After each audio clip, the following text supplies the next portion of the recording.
Hi, welcome to Nourishing Body and Soul, the podcast. Get ready to revitalize your mind, body, and soul. We're here to inspire women who are looking to break free from old patterns and ideas to create a life of increased confidence and improved health. Say goodbye to limiting beliefs and hello to new possibilities. So kick back, get ready to have some fun, and let's dive in. We'll uncover tools and insights that can help you build a life that's truly nourishing, body and Hi, welcome to the podcast. I'm Tracy. And I'm Victoria. And we're glad you're here with us. So my I Know Better Than is a continuing saga because, again, I really know better than this. But the number of times I have been up until midnight this week. Is it Suits still? No. Oh, No, I mean, I legitimately have had a billion things to do. Oh, wow. But still, it's like if I would have just organized my time a little, if I would have okay, I need a break. I'm going to take a 15-minute break instead of, an hour and a half break. And I could have gotten to bed at least by 11 instead of midnight. It was like, one of these days. You're hanging out with me. That's the problem. Bad it starts influence. creeping up. Bad influence. Yeah, people's bedtimes creep up. I will let you know when I actually really figure this out for real. Oh, all right. And not just know better, but how when you figure out for real how to adhere perfectly to a schedule without any deviation. Well, no, it doesn't. I'm not saying I have to get to bed at 9:32. I'm just saying before midnight, since I naturally wake up like 6 o'clock. And so if I'm going to bed at midnight or later, that 6 hours of sleep is not enough for this girl. And I know that. And I'm delusional thinking, I don't really have to get up for. I can sleep until 8 tomorrow. I'll be fine. No, it doesn't work for me. Yeah. So, no, I don't know. So I me and my schedule is. We don't talk to you about scheduling. Yeah. Yes, that is me and my ability to not have any clue what time things are, how long things take. Nothing. They call it time blindness. I had no idea it had a name. Oh, really? It's called time blindness. Now we're educated. I know. Yeah. Time blindness, when you're completely unaware of how long things take. You look at something and you think, that's going to take 15 minutes, and it's really a task that would take 2 hours. And so, you go, okay, spend 15 minutes on it, and you've done nothing. Because in that 15 minutes, you've checked your email. You've looked up something, and then in your email, you've been inspired to go do research on opal rings. Yeah, I have no idea what you're talking about. Yes, exactly. Time blindness. We just need glasses. We need time glasses. Hey, somebody, there's a lot of money waiting for you if you invent it. To invite time glasses. There you go. Too much. All right. At some point in time. So that's your I know better. You know better than I know better than stay up that late, but I'm still doing it. All right. So I know better than it's me and my very bad TV. I decided I was going to watch The Golden Bachelor. Have you heard? Oh, I just heard a commercial for it. So I was listening to a podcast. Judge me all you want. I fully am aware that I am deserving of all kinds of judgment for watching The Golden Bachelor. I only watched one episode, but because I was curious. Because being older, because dating on the regular Bachelor was just exactly like that for me. So anyway, I'm like, okay, so they're doing this. So it's Golden Bachelor is, if you don't know anything about The Bachelor, where have you been? Bless you. You are a better human being than I. It is a one man or a woman. It's a bachelorette, and they get 25 suitors. 25? Yeah. Wow, I didn't realize it was over 30, depending. Yeah. And then every week they have to whittle them down. They go on a series of dates. Okay, so Have you never watched I've it? never watched The Bachelor, but it's such a part of the culture that it's like I know bits of it. So I know there's a rose thing. So if you get a rose, you gotta leave, or you get a rose, you gotta stay. You stay. There's a rose. Oh, it's like- Will you take this rose? Will you accept I my didn't know if it rose? was like a here loser. You Yeah. can at least get a rose. No. Okay, Okay, if so you're there's- that, if it's a there's rose bachelor, thing. they give him boutonnieres. Okay, so the rose is a good thing. Okay, so. Okay. They having this golden bachelor. And And he's how old? like in his 70s. Okay. And so I'm like, oh my gosh, you're gonna give a bunch of women who are in their 30s. No, they had to be 60 or older. Oh. So I was like, you know what, I'm gonna check that out because I'm younger than that. So one, I'm gonna feel young and beautiful. Let me see what the And- old people do. Yes. I could be And- on that show, okay? And Except for two- that I'm married, happily. There, I'm yes, old and enough you would never do that to because, No. no, so wait, well, I would never do it either. I would, you could, I don't think you could pay me enough to go on one of those shows. You can watch him gawk. Yes. Anyway, so I go to watch and I'm excited because they're gonna be 60 and older and I'm gonna start feeling good about myself. This is where I know better comes in. I know better than to have to watch some TV show to feel better about myself. Okay, whatever. No, do I feel better about myself? No, These women are 60 or older, they've been handpicked. So I'm thinking about dating. It's just going on in my mind that I might. And I'm seeing this woman and I'm like, I'm gonna need at least $10,000 to get ready to date because like these women are all tucked and lifted and like smooth and yeah. I mean, there were some women that were older. Jimmy Kimmel sent his like aunt Chitty, or I think her name was Chitty, I'm not sure, his aunt there. So she was older and looked older and fell asleep. I That would don't do know. if the date was past midnight. Yeah. It was the date goes all night. The first date goes all night because these women show up and they show up in these like glamorous outfits. And I thought they would be, you know, I don't know. I didn't think they were gonna have beautiful arms. Be Hollywood. Hollywood. Yeah. Well, anyway, it did make me feel better about myself, I'll tell you that. And I know better than to watch.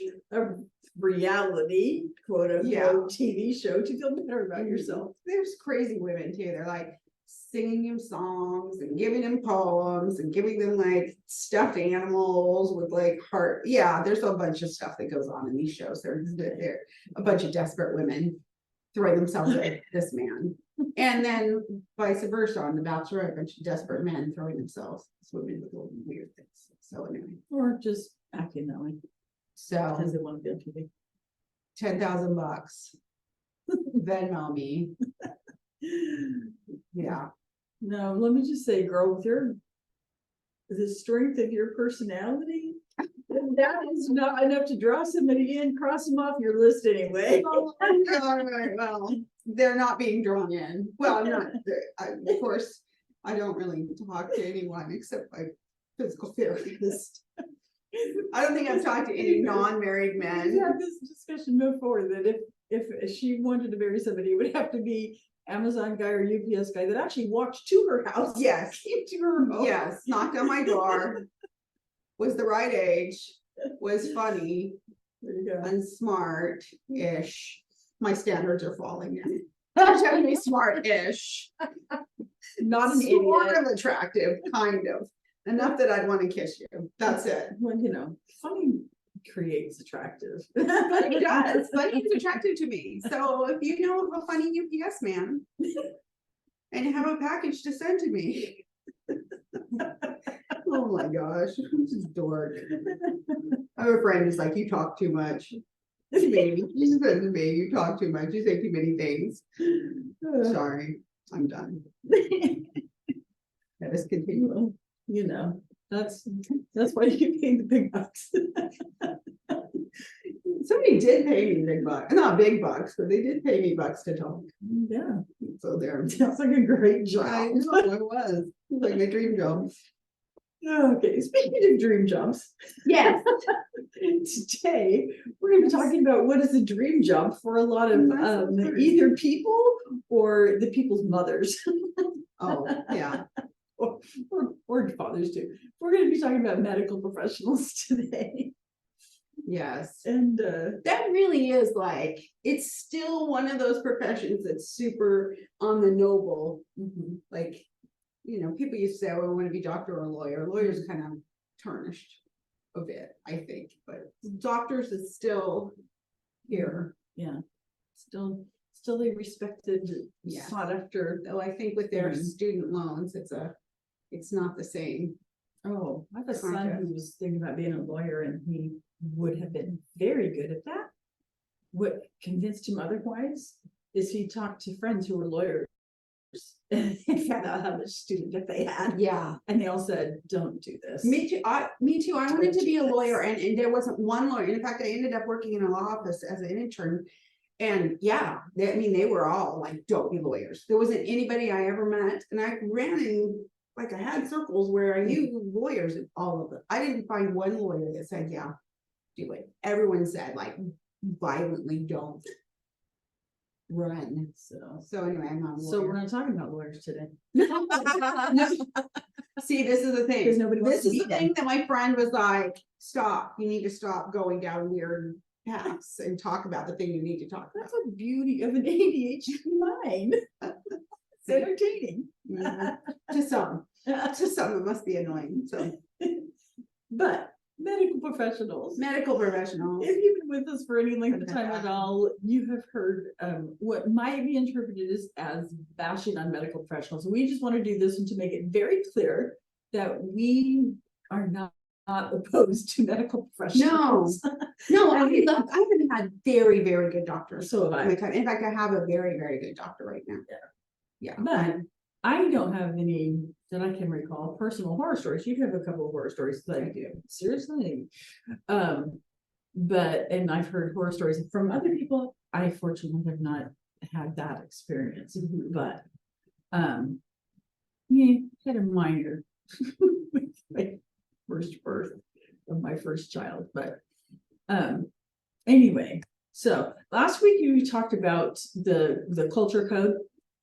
And this week, in talking about medical professionals, I think it's very eye-opening. Okay.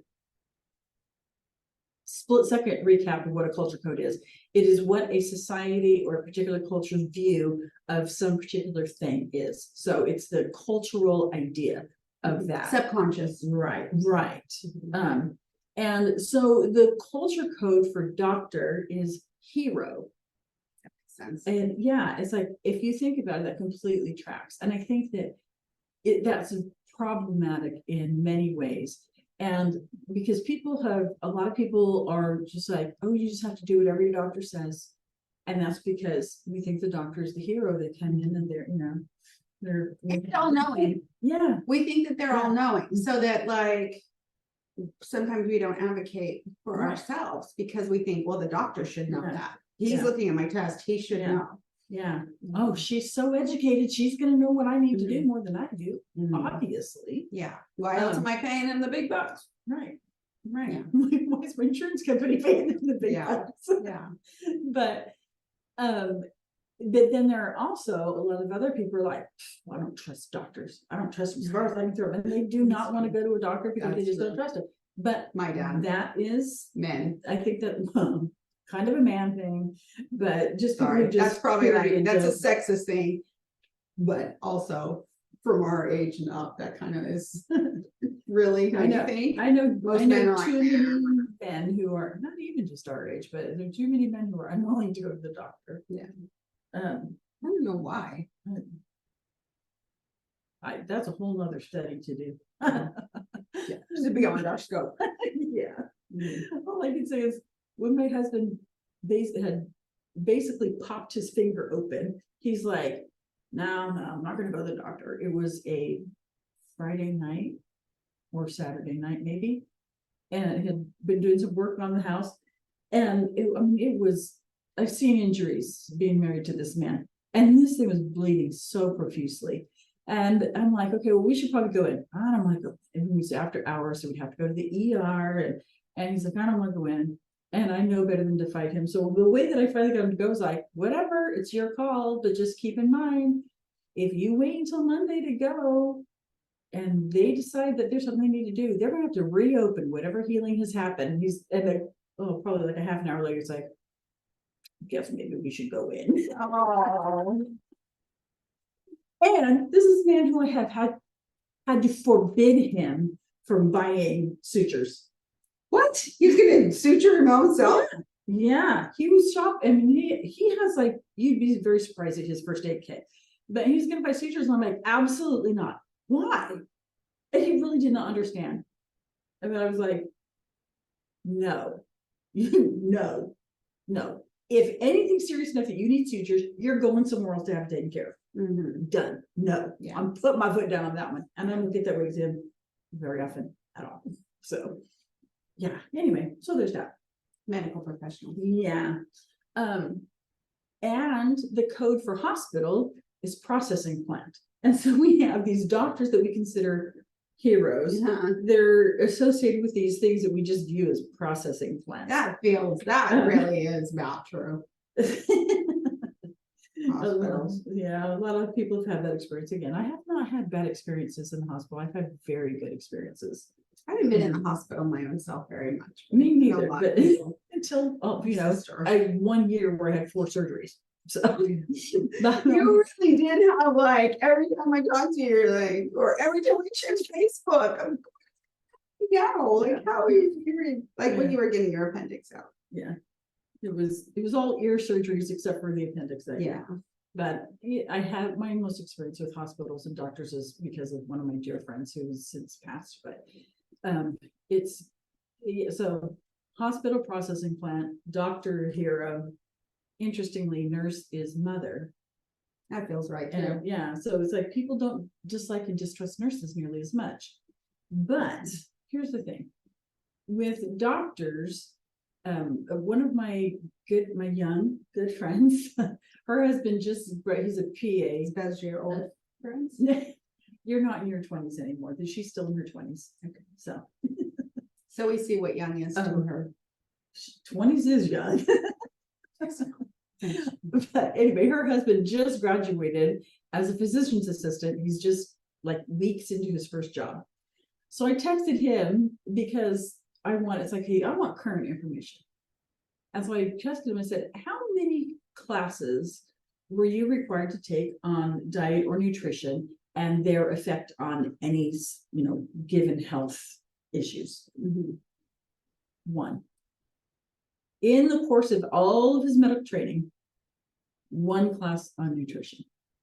And so when we talk about doctors, it's understanding. I have such respect for anybody who can make it through medical school, who can navigate that and function as a doctor. That's a lot, and it deserves a lot of respect. But what we need to do as consumers is to understand what they're trained for. And I think a lot of the distrust comes in because we have this idea of them as heroes who are supposed to go in, they're supposed to just be able to figure out what's wrong and exactly what needs to be done, and bing, bang, boom, here you go. And when they can't do that, then people get mad. Mhm. And they get distrustful. It's like, what in the world are you even here for? Well, what we can expect when we go see medical professionals, what they're trained for is they're trained for diagnosis, and they're trained for, they know about drugs and have drug representatives that come and talk to them and tell them what their drugs can do for their patients. And they're trained, surgeons, they're trained toward surgery. Mhm. And so if these are things we need, when I needed my gallbladder or my appendix taken care of, yeah, I was really glad to have a doctor to do that. When my ears needed surgery, really glad to have a doctor to do that. Yeah. But understanding that when we go to a doctor, we're a good chunk of the time, they're not going to go, okay, let's look at your whole self.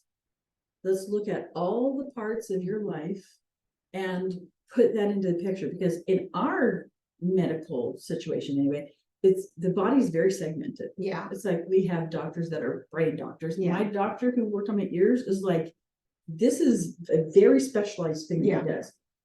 If I asked him anything going on with my knee, he would be completely clueless, as brilliant as he is. Mhm. Ears. You are an ear, you are a throat, you are an arm, you are a leg. Yeah, my hand doctor that I went to is just a hand doctor. Yeah. I asked him about my shoulder, and he was like, you have to come back and meet with one of the other Yeah. guys. I just do hands. Yeah. I was like, okay, wow, yeah. Yeah. So understanding that That's not what they're trained for. What they're trained for is segmenting the body, and they're not trained for whole wellness situation. I've been really blessed to have a lot of really excellent doctors, and the things that they knew were part of their, you have to do certain amount of stuff to keep your licensing up. It was their later accredited. They're okay, well, I need to have so many units this year to keep accreditation. And so that's what they learned about there, but it's not in, but those are all, they get to choose. what And the they do for studies, those. are we gonna talk about studies? Yeah, studies are changing, but go ahead. Well, I mean, also they rely on studies, and a lot of the studies are done on men, white men of a Mhm. certain age. Yeah. That's it. Yeah. So when we go to the doctor as women, as white women, as People of color. people of color, Women of color especially. yeah, you're not gonna get. You just need to be in charge of your health. Right, yeah. Like, take charge yourself of your health. Yeah. There's ways to do research. Like, you're gonna find crazy things on, like, you Google something, you're gonna find like 8 million crazy things, but you could also find some good stuff too. I mean, I think just walking into a doctor just blind, I mean, like, okay, here, fix Figure me out. Yeah, fix me. Yeah. I don't know, there's not a lot Yeah. of there are not a lot of doctors that are just gonna be able to fix you, or they might tell you something that doesn't make any sense at all. And with their, and where we have mostly talked about medical professionals, like, we don't have to be weighed every time you go in. And that can seem like, depending on your doctor, they may take offense to that. Yeah. But that's just how they've been trained. We don't have to go in being combative, like, I don't want to be weighed, you don't need. It's just like, the information you have tells you that you need my weight. The information I have says you don't. Yeah. Because this appointment that we have today has nothing to do with that. And if there's been no change significantly in my weight that I can't explain, then there's no, weight is off the table. Yeah. And so we can just go, no. And we can, and so just understand, and they are trained to use the body mass index. Well, which is, it's just garbage, but that's what they're trained for. And so if I had a doctor who ever referenced the body mass index with me, I wouldn't be mad at them. I just go in understanding that that's how they're trained, that's their perspective. But I need to, for me, it's my health and it's my body. I can go, okay, here's the deal. That's not something that I prescribe to. I don't agree with that. So let's start from a different place. Well, can I tell about my doctor experience? I got really sick once. My like intestines aren't the greatest, but I got really sick once where I couldn't eat anything for 2 weeks, and I lost like 15 pounds in 2 weeks. And after that, I couldn't eat. There were things I couldn't eat. I couldn't eat meat. I couldn't eat sugar. I couldn't eat fat. I couldn't eat cheese. I couldn't eat. There was a bunch of things I couldn't eat, and they all seemed fairly unhealthy things. And if I ate them, I would throw up like right then. Like, if I was in a restaurant and I accidentally ate meat, I would have to go to the walls. Too much TMI. But anyway, after a while of this, like, and I had lost maybe, I don't know, 20 pounds in, I don't know, maybe a month or 2 months. Well, not a month, it was probably maybe a month. This falls into a change in weight that you can't explain. Yeah. You can explain why she lost weight, but not what was causing that. So I go to the gastroenterologist, right? Enterologist. Yeah, it doesn't matter. I went The to gastro doctor. I went to the gastro doctor in like Marin County. So it wasn't, it wasn't some like Some little backwoods clinic. Yeah. I go in and I tell him, like, these are the things that are happening. I'd seen him before for stuff. And he's like, but you're losing weight. And I said, yeah, I'm losing weight because I'm throwing up. Like, Because I can't eat, my body's getting no nutrition. yeah. He's like, but they're unhealthy things that you are throwing at, like, just don't eat those things. And his main thing was, you're fine because you're losing weight. And that's So the yeah, important that's thing. good. look, young woman, you're beautiful and can be more beautiful if you lose more weight. And who cares if you're really, really sick?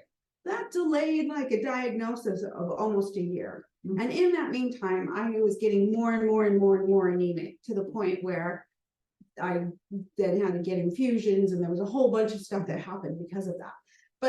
But the reason why I didn't get diagnosed then, he didn't order any blood tests. He didn't order any kind of test at all. He just looked at my chart, saw I was losing weight. I told him, he's like, you should be eating those things anyway. So there you go off. Yeah. So that was, yeah, So- discouraging. Very intense training of weight bias. And we talk a lot about weight around here, obviously. And that weight bias has obviously some really dangerous effects for in a lot of situations like that. Yeah. But also understanding that that's how doctors are trained. Also understanding that in many cases, we have a choice to find another doctor. Yes. And so just Which is what I should have done. just understanding that medical professionals get the come from them. You know, it's like if we have a friend who we know is just very, very, very emotional, and where, you know, everything's on their sleeve, and then when we need someone to ground us, that's not the person we're going to call. We're going to call our other friend who's like very low key. And so it's like, we know who we want to call for what. It's the same thing with the medical. We'll just know what we need. Yeah. And know what to expect. And there are other doctors out there. There are There's a functional lot of medicine doctors Yeah. that are more treat the body as a whole unit. There are Well, how, getting more and more accessible are professionals who deal in like Chinese medicine that has been around for centuries. Is very foreign to us here in the West, but it's been around for centuries. And so that may be something to consider if that's something you're comfortable with. But just kind of like, okay, what do I need? And is a doctor, what can I expect a doctor to say? I'm going to expect a doctor when I go in, I'm going to expect a doctor to say something about BMI because that's how they're trained. I'm going to expect them to have one of their initial responses. Most doctors, one of the initial responses is going to be, what drug can we prescribe? Because that's how they're trained. They're not trained for, let's take a look at real close look at your diet and see if there's anything there. Let's take a look at what herbs it might work for you. That's not how they're trained. And so just let's not expect that of them. Let's appreciate them for what they know and not expect them to know what they don't. Yeah. And I don't think there's anything wrong with switching doctors either. Like to not feel guilty. Because I think there is something like the hero. When you go there, you sort of have this like maybe an allegiance, even if they're not working for you, even if it's not a beneficial thing. So there's no shame in going, you know what? This dude and I, we don't chicken eye. Don't jive. Yeah, the way we think is too different. So I'm gonna vibe with someone else. Let me kids say. I'm gonna vibe with someone else. Yeah. I don't even know if that's how the kids use vibe, but there you go. Good vibes only there. I know that. Okay, sorry. So yeah, just with medical professionals, give them a break, trust them for things that they are trained in, and if it's not what they're trained in, then you have a right to know yourself, know what you need, and know that the tests and not the tests, but know that the studies and things like that are not always done for us. Yeah. The more current the study, the better, because more and more they're including more women's studies. But that's why so little is known about menopause, because it's completely a woman's. I'm having a hot flash right now. Really, yeah, I'm having a flash right now. Anyway, Yay for fans. But yeah, and now the studies that are being done, it's women doctors. They're like, okay, we need to figure out more about this instead of just like, well, it's just that time, and people don't talk about it. Yeah, that's the other thing. People don't talk about because it means you're aging. Yes. And we're not allowed to do that. We're not allowed to age. Yeah. No, we are not. Yeah. Anyway, We need to normalize these things. we need what? To normalize these things. Yes, yeah. So we'll talk about it here. If you want to talk about it, talk to us. We'll really need to talk about it. Yes. Anyway, so medical professionals, yay for what they're good at. And And if you find a They're good not- one, hold on. yeah, yeah, like like those little kids when they hold on to their parents' legs. Yes. Do that. Yep. Alrighty. Thanks for being with us. And take care of yourself, nourish your Yes. body and your soul, Yes. and have a good time this Have a week. good week. Bye. Hey, it's Tracy. If this was helpful and you'd like more, follow me on Instagram at tlastel.nourishingbodyansoul, or on Facebook or YouTube at Nourishing Body and Soul, or you can find my website at nourishingbodysoul.com. Okay, so this is embarrassing because I've always made fun of people who did this, but Like and subscribe. turns out it's important. Well, it's important because if you like what you're listening to and seeing and you want to find it again, it makes it easier for you to find it, and then also it makes it easier for other people to find it. So if you like us, Like, us, Yeah, like and subscribe. yeah, like put a ring on it like Yes, this. yeah, then like and subscribe, and it'll make us easier to find. Thanks for tuning in to Nourishing Body and Soul, the podcast. Before we wrap up, we just want to remind you that the information we share in this podcast is for educational and informational purposes only and is not intended for medical advice. While we hope you find our discussions helpful, we strongly recommend that you seek the advice of a qualified healthcare provider before making any changes to your diet, exercise routine, or any other aspect of your health. We also want to make it clear that the host, guests, and producers of this podcast are not responsible for any adverse effects or consequences that may result from the use of any information or suggestion discussed in this podcast. We care about your well-being, but we can't take responsibility for individual outcomes. By listening to this podcast, you agree to indemnify and hold harmless the host, guests, and producers of this podcast from and against any and all claims, damages, liabilities, costs, and expenses arising from your use of the information provided in this podcast. We're so grateful for your support, and we hope you keep listening and learning with us. Thanks.